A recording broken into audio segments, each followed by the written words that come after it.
عبدي كن لي عبدا أكن لك ربا، وأستفتح بالذي هو خير، فمن يعمل مثقال ذرة خيرا يره، ومن يعمل مثقال ذرة شرا يره. أما بعد، فيا أمة الحبيب الأعظم سيدنا محمد صلى الله عليه وسلم، حديثنا اليوم يا سادة عن أعظم مقام وأشرف قوة وعبادة وأرقى شعور يسكن القلوب، ألا وهي محبة الله ورسوله. فيا ترى هل نحب الله حقا؟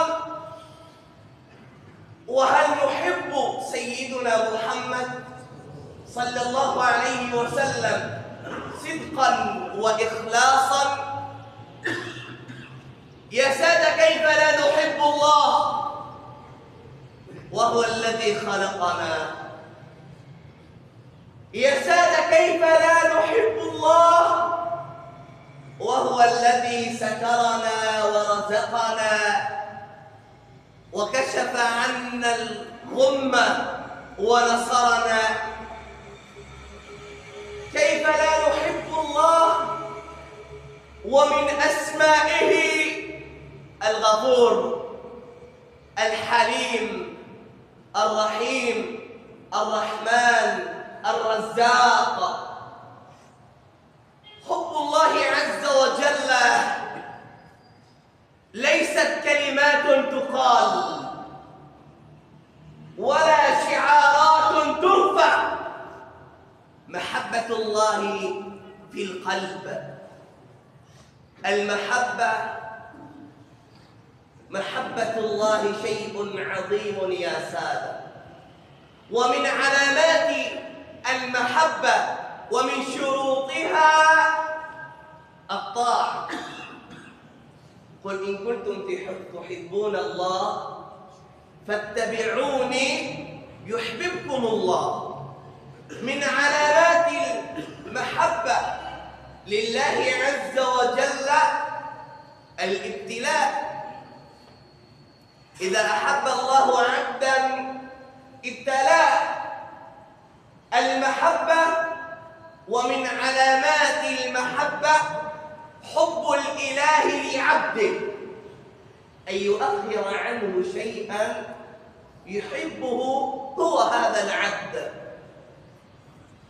عبدي كن لي عبدا أكن لك ربا. عبدي كن لي كما أريد أكن لك كما تريد. عبدي قف على بابي أكتبك من أحبابي. محبة الله يا سادة شيء عظيم. قل إن كنتم تحبون الله فاتبعوني يحببكم الله. فيا من سكن حب الدنيا قلبه، دع عنك متاعا فان وازرع في قلبك محبة الله، فإنه من أحب الله الله عز وجل أحبه. ومن أحبه الله يا سادة نادى جبريل في السماء إن الله يحب فلانا فأحبه. رحم الله من قال طرقت باب الرجا والناس قد رقدوا، وبت أشكو إلى مولاي ما أجد، وقلت يا أملي في كل نائبة يا من عليه لكشف الضر أعتمد.